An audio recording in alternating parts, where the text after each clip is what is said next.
Peace out, everyone. One of the things that nowadays is making a lot of people talk when it comes to debates on whether materialism is true or idealism, namely that there is only matter or there is only ideas in reality, so this is a philosophical debate, is related to DMT, or more generally to hallucinogenic experiences. But I just wanted to share a very brief contribution related to this, and that is to say that most people debate on whether these experiences are true, whether when people go through these experiences, they are actually going to certain places or they are really meeting these autonomous entities, how they're called. But I think that people are missing the point. Not everyone, of course. There are a few people that actually get it right. But if you read this book here, DMT, the Spirit Molecule by Rick Strassman. It's really a classic on people who are interested on this topic. Then you will understand something. That the astounding thing that no one can deny about these types of experiences, which have really a big relevance in this debate, is the phenomenology of it all. What do I mean? It's the fact that we can have such an experience. So let me give you an example. Let's imagine that there is no possibility of seeing in the universe. There is no such thing as seeing, having the phenomenology of seeing. There's no such thing. No living creature has that possibility. But then there is a substance which gives the capacity to see to that person. And then, of course, we define that as hallucinogenic, we start to make the same type of thinking, and people don't know, are you actually seeing things or not? Now, let's imagine, for the sake of the argument, that the person is not really seeing things externally, but through some activity in the brain, the phenomenology of experience is being activated. How do you explain that?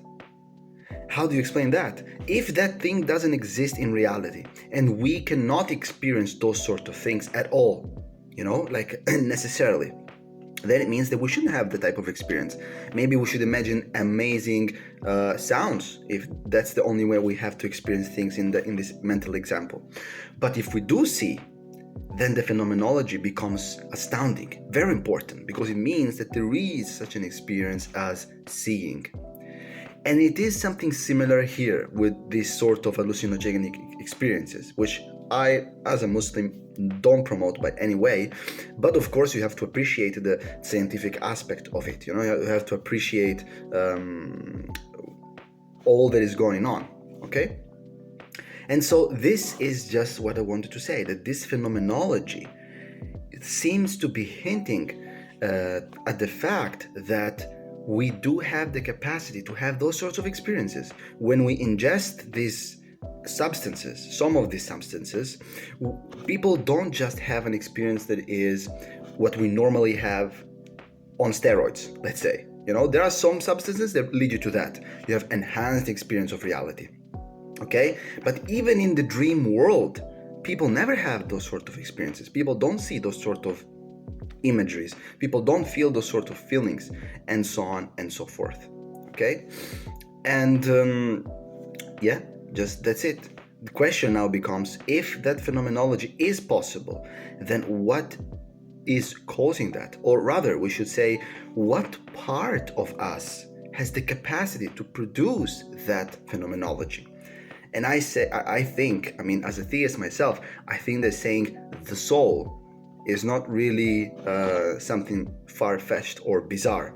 There was a saying, I don't remember now who said it, but the saying goes something like, just like the TV is too little a box to justify all the sceneries that arise from it, from the television, our brains, our heads are too little a box to justify our phenomenology. And that was already the case before we had this large amount of information about the sort of hallucinogenic experiences. Now that we do have more literature on this, we're studying more of these sort of things, even like scientifically, then this becomes even more of an issue for reductionism and materialism and so on and so forth.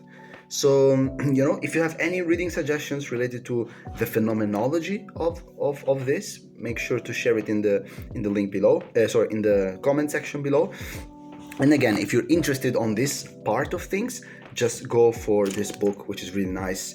very easy to read. It will fly when you read it because it's just that interesting. DMT, The Spirit Molecule by Rick Strassman. Of course, Rick Strassman gives it more of at a certain point he tries to give explanation as to how can we explain this phenomenology. But I think the value of this book is that we have a scientific, and other also, there were also research papers on this, we have a scientific account of the phenomenology of these experiences. And when you go through these experiences and you read them, and you know that they're not just stories on the internet, they are peer-reviewed or like academic level things, accounts, then you start to think and you're like, okay, but how can we have these experiences? What part of us allows us to have this sort of phenomenology, which in the everyday life is impossible? Even in dreams is impossible, but these substances activate. A part of us allow us to have these sort of experiences. Is it the soul, which in a sense slightly opens its eyes and starts to look inside? Is it just we experiencing our souls? So sort of introspection type of exercise.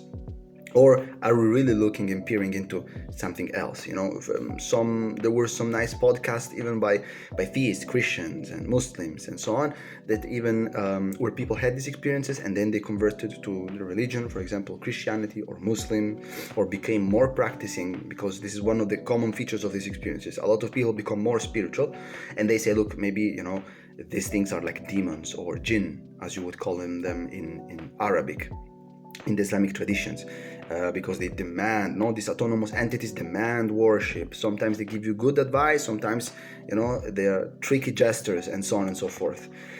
But it is also true that we never had an account, at least not that I'm aware of, an account that you can really trust. You know, there is not a made-up story on the internet or on a Reddit thread, subreddit or whatever.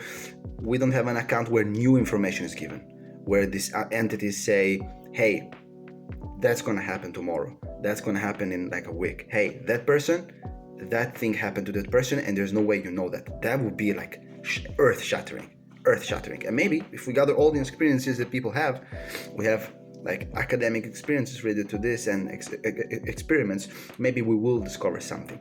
Also, there were some other texts and literatures that try to associate this type of experience, and again, not much what you see, but the phenomenology of it, with accounts in sacred scriptures. And then, like, if you see some phenomenological aspects described in visions, for example, in the Bible, but also in even in the Islamic tradition, the Miraj, and even the Buddhist tradition, you know, and you see that these elect people, especially the prophets of God, had special experiences which seem to be phenomenologically related to this. There is a connection, there is something going on, which is by no way saying that it's the same thing, or that the prophets were having hallucinations. The difference with the prophets is that they were getting information which actually proved them, or they used it to strengthen their truth claim, you know, to say, for example, that this is going to happen tomorrow, this is going to happen in 1 year. Sometimes the language was symbolic, other times it's just straight out explicit, that's going to happen within 10 years. That thing and that thing and that thing. It's quite specific, okay? So, but the way this information is conveyed, the type of experience that they were seeing is quite relevant, you know? And, you know, in Allah, God knows best, you know, we don't know exactly, but this is a very interesting thing. And Jen, as a closure in this last minute of this 10-minute videos, tell me what you think about the phenomenology of it, and if you have any book or resource that tackles the phenomenology of it and discusses what I've been brainstorming about with you here. I wish you peace, understanding, and honest pursuit of truth. Talk to you soon. Peace out. Salam.